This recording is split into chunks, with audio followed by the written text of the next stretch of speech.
like to welcome Akanksha. Yeah, I almost got that right. She's a PhD student at City University of London in the UK, obviously. Her research interests include digital trust and fairness, decentralised construct for a digital economy, security and privacy. Sounds good, thank you.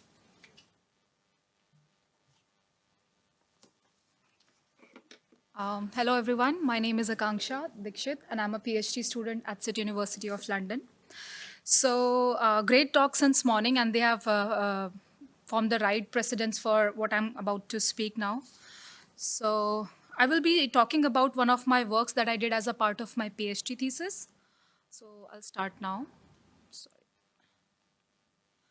Okay, so first of all, I'm really glad here to be at the Alan Turing Institute, and this work represents the group that I work with, fantastic researchers who work on a broad range of topics from identity and access management techniques, federated learning, IoT security, etc.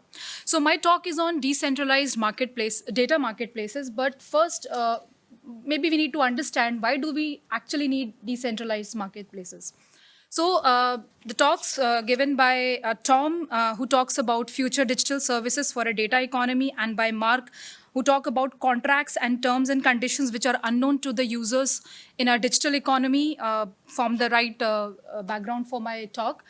So we can see that the main pain points with the current marketplaces is that they are governed by central entities that result in the following challenges. That is, creators have little to no visibility on how their rights are, like how their data is, products are being shared or sold on the marketplace. And once the product is listed, the rights are transferred to the central entities, and they have no control over it. They do not decide the terms and condition or even the profit of the trade. No clarity on how the recommendation system is designed for each product. We see that they are given by the verified users, but we don't know. And then there's a third party cost on listing your services on the marketplace that even results in decrease in their overall benefit. So this kind of a system is especially more important as we see more and more use cases of digital art coming up, where art, music, photography, and people who are working in these spaces, they want to put these on the marketplace. So yeah, as we can see here that in a centralized marketplace, we have a seller who wants to sell certain products or especially the intangible goods on the marketplace, and the buyer negotiates everything with the marketplace, as seller has no say in this. Whereas in marketplace, this was no marketplace. Seller and buyer, they just come together and they negotiate with each other. But the benefit of a decentralized marketplace is that while a seller can decide the terms and conditions, and and buyer at the same time can negotiate on the products listed in the marketplace. So as I told you, this is one of the works that I did, and the paper is available now. It was published this year, in the beginning of this year. So the talk is about fast data, which is a fair, secure, and trusted decentralized industrial IoT data marketplace, but we can think of it as a IoT data marketplace.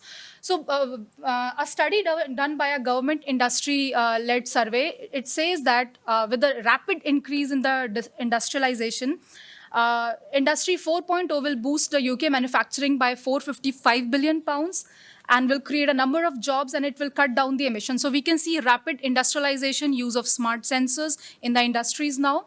And we all know data is being produced at a very fast rate in these industries, in home environments, because of the sensors that we deploy.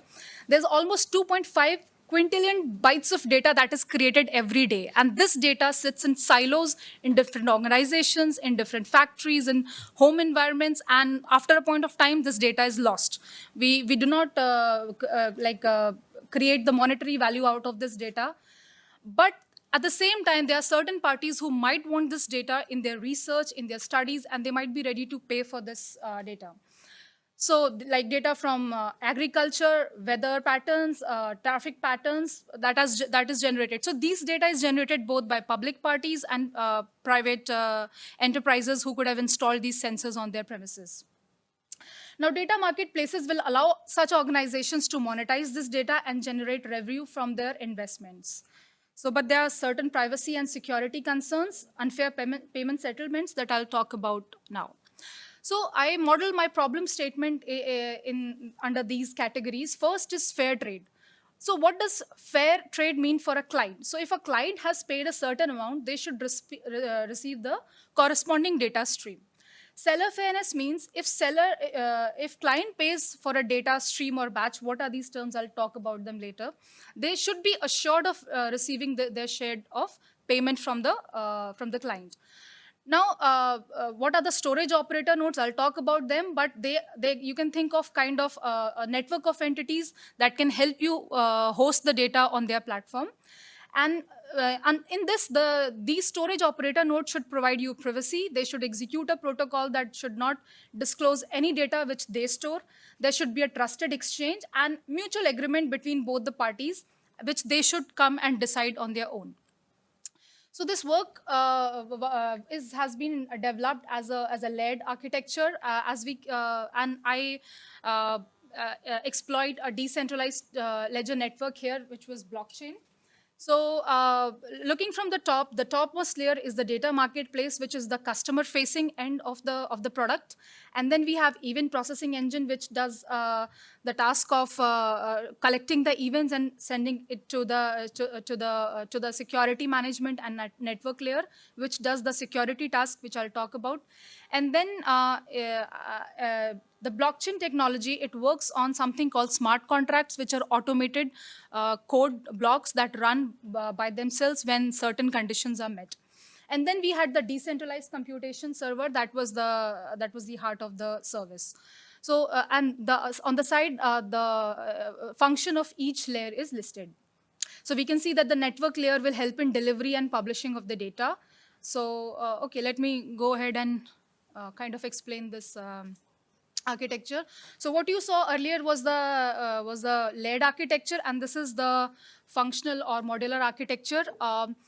So as I talked earlier, that this is the storage operator cluster. As I told you, that these can be a network of nodes that can provide the service of hosting your data for a certain fees. And then we added a security layer on top of this that was helping in encryption of the data, so that data is available to the users in a secured manner. And then we had something called DID blockchains. Now this is the component that I will talk more about, because this is an identity conference, and this part of this block of the architecture was responsible for authenticating the users on the platform. And the blockchain network basically helped in, it hosted the arrangement between the seller and the buyer. And here on this platform, they can come and create their own contract of agreement, which they would abide by while they are trading, or they can back out of it when they think that the contract terms are not in favor of them.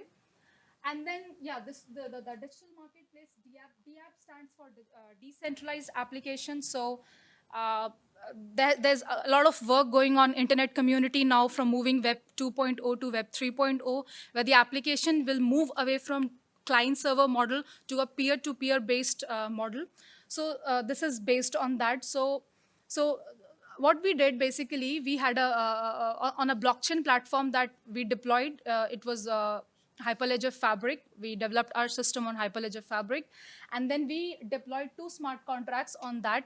For, as you can see, that these are for registration and verification of the seller. So maybe I'll not go into detail of this, because in the interest of time. So this was the architecture. Now let me talk a little bit about the design features of the proposed work.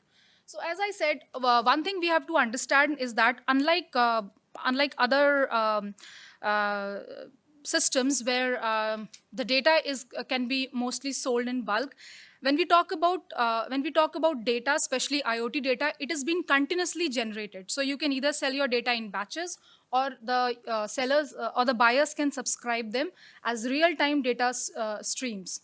So, and now talking about the decentralized identity verification part. So, as we saw this block, this provides the authentication of each party. So, what will be the benefit of having authentication here? So, the sellers, if that we talk about something called trust score on the platform. So we calculated the trust score based on two factors, reputation and credibility. So we made sure that if our sellers were verified, they had a higher trust score, and if our buyers who were purchasing the data, if they were verified, they had access to more range of data. So this was the trust score calculation, and we employed end-to-end encryption for data privacy between the participants. And these were some experimental results that we performed on the number of sellers by varying the number of sellers and the file sizes of the data that were being uploaded on the platform. So what importance does decentralized identity hold for such platforms?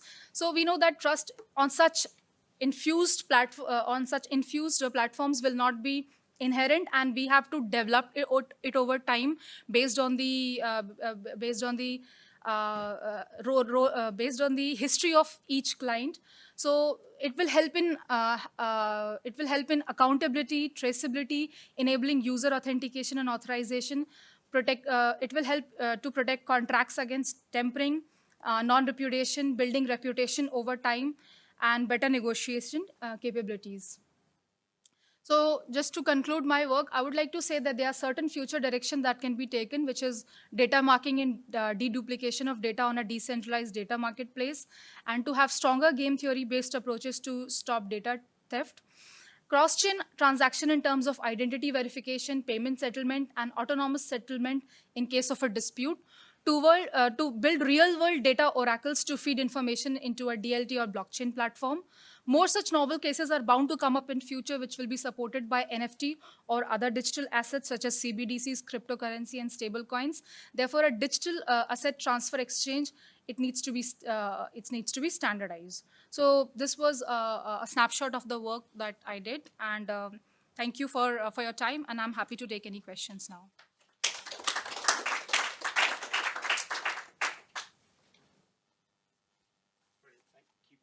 Sorry, I was a bit slow coming up there. I was trying to quickly type in my question. It took longer. So we've got a couple of questions there. So we'll go for one that's not mine. So how would the system be effective if treating personal data instead of industrial IoT data in terms of wearable data? Interesting. Oh, sorry, I do apologise. Is that a question that you feel that you can answer? Yeah? Please. So I think it's a great question.